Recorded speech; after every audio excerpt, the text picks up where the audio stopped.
Hi, my name is Lou Peralta, and I'm running for mayor of California City.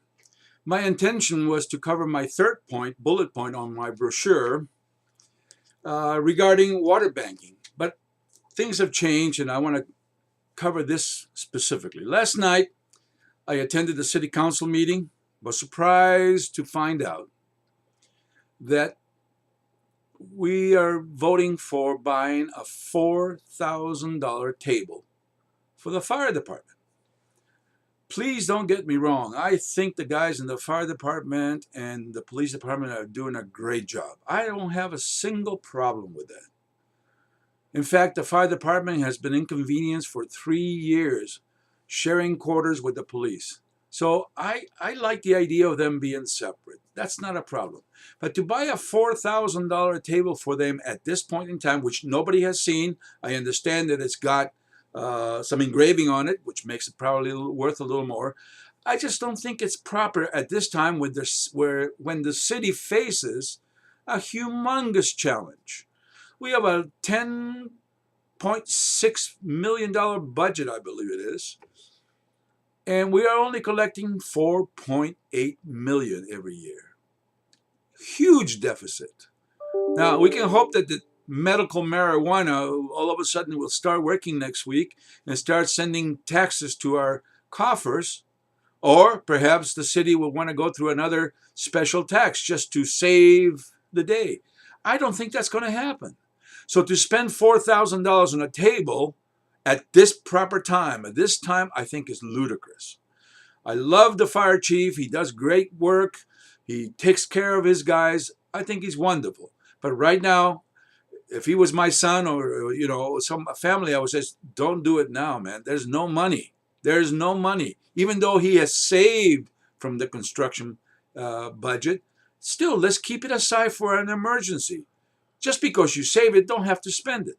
So that was order number one. It was voted 3-2 in favor. The mayor cast the favoring ballot, which I believe may have been a little bit contrived.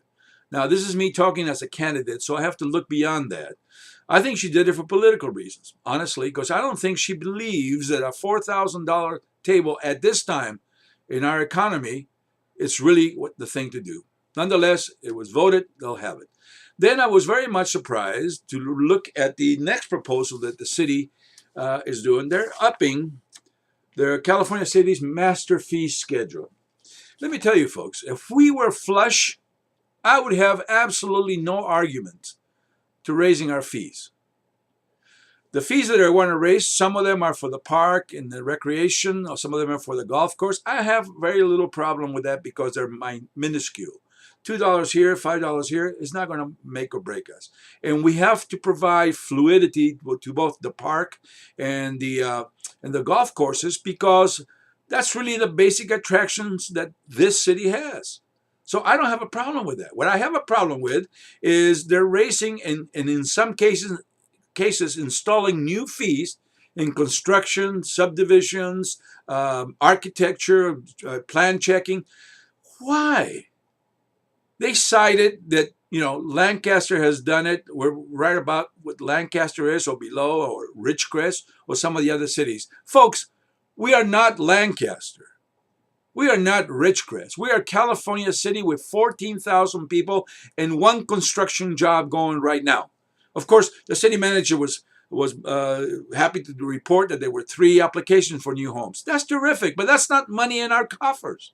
So we have to stop this madness. You do not raise fees, even though they should be raised, when you're in dire straits and you have no businesses going here. Let's make it easy for people to come here and build and construct and develop.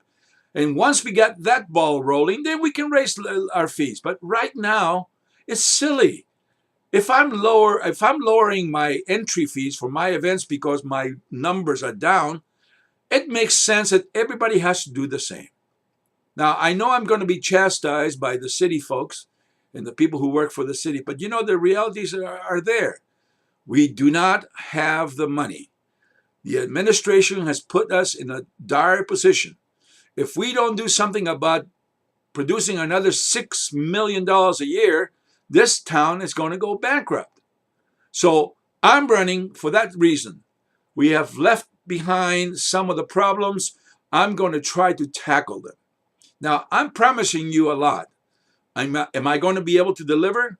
I don't know, ladies and gentlemen. I don't know. But I will know better when I get out of my seat and go after these things. We cannot sit here and wait for things to come to us. We can't do that. The last 2 or 3 administrations have done this, and look where it got us. We're about broke. So somebody has to step in and have the vision to go out and find jobs, find constructions, find businesses and industry. That's me. That's what I can do, and I can promise you this. Never once will I promise what I'm telling you and deviate from it. I truly believe that we have to go out and get things. And if you vote for me November 8th as your new mayor, you can be proud to tell the rest of your friends that you did well, because let me tell you, I'll go after it with all my heart and soul. I'm not going to sit back and wait. Cannot sit back and wait. We have to go out and get things for this city. I would appreciate if you have any other questions, please contact me at 661-524-1550 or email me at lou@voteforlou4mayor.com. The fours are numerical. And ask me the hard questions. I don't mind it. And if I don't have the answer, I'll make sure that I get it for you next time. But we have to do something. We have to make a move, and we have to make the move now, today. Otherwise, tomorrow, we may be sorry that we didn't do anything about it. Thank you for your time, and I appreciate your courtesy, and see you next time.